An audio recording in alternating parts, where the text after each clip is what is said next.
Okay, lesson 1. This course will be delivered in 4 parts. Today's lesson is going to cover the basics. So that includes creating a plan, setting financial goals that are smart and help you stay on track, and then understanding what does and could get in the way. Now, we're here to help ensure your financial wellness. And how do you ensure our financial health? Well, making a plan is a great way to start that. Like your overall health, taking care of your personal finances is key. So we're all going through physical distress, being indoors, and hopefully we're getting some exercise and eating properly to help cure some of those ills. Right? We're all going through anxiety, emotional distress, being isolated, and hopefully we're using friends and family and loved ones to get through those difficulties. Well, what we're trying to do here is provide some of the techniques to get over some of the financial wellness difficulties that come with this current environment. So what are the steps to take to reduce financial stress? The first, step 1, you have to make a plan. And that's what we're going to talk about today.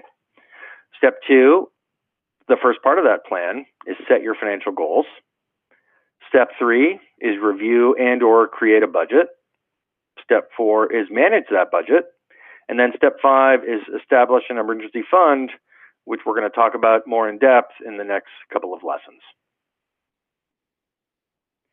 It is incredibly important, which I think we're all realizing right now, that it's incredibly important to prioritize saving for emergencies. In fact, 40% of Americans can't pay for a $400 emergency if it happened right now. On the flip side, on average, the recommended emergency fund is 3 to 6 months of your monthly expenses. So those two things don't jive.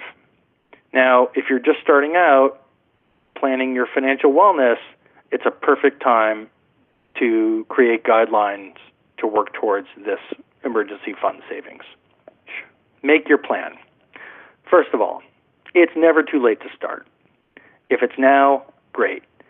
Another point I want to make, which is not on this slide, is it will never end, meaning you're going to plan now, you're going to start creating a financial wellness plan now, and as your finances change over your lifetime, you're going to be doing it for the rest of your life.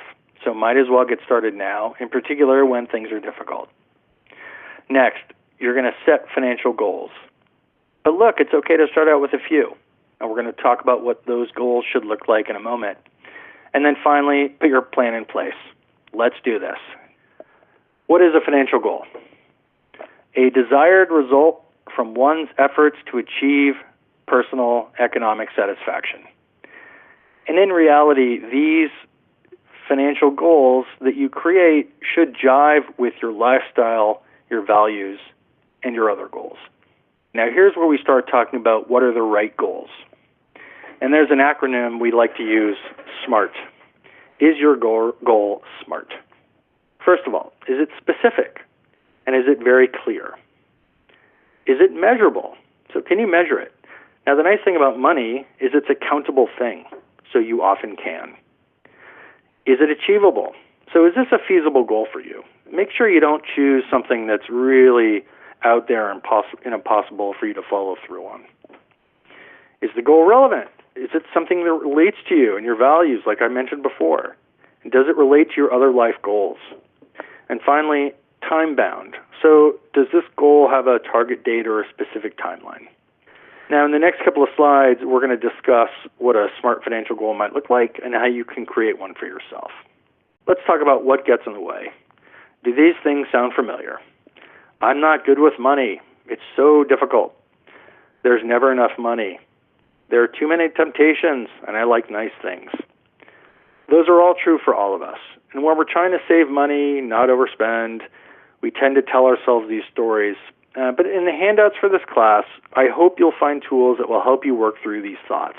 Because in reality, you can overcome them and learn how to plan, how to put aside funds, in particular those that help during an emergency. Let's go through some examples of what you might have as your goals and why I would consider them good or not good or smart or not smart goals. So let's talk about this one. I need to protect my financial well-being during the COVID-19 pandemic. Okay, I guess so, yes. I mean, sure, that's one of the reasons you're hopefully viewing this course.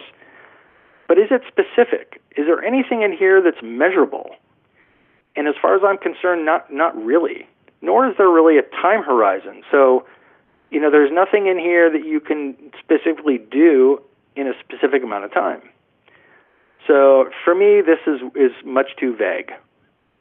Now let's look at the next slide, and let's talk about these. So I want to save $400 now to add to my emergency fund, or I want to save that same amount, $400 now, to start an emergency fund.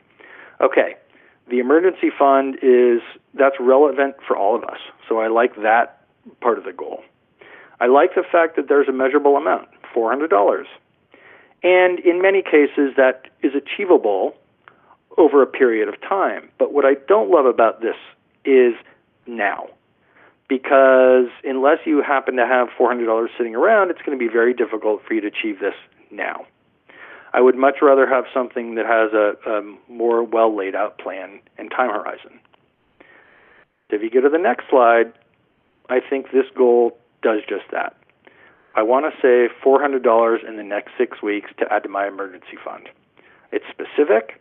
There's a specific time horizon. It's likely achievable. It's relevant for all of us. And like I said, there's a time horizon for 6 weeks, which I think is a very reasonable amount of time and an important bridge to hopefully the next goal that you have. Now is the time to plan. Creating a financial plan during an emergency can help you to reduce the stress of the unknown. In reality, what stresses people out the most is not knowing. And regardless of how bad your financial situation is, having it on paper will help you work through the anxiety. It helps you stay calm in uncertain times, and these are definitely uncertain times.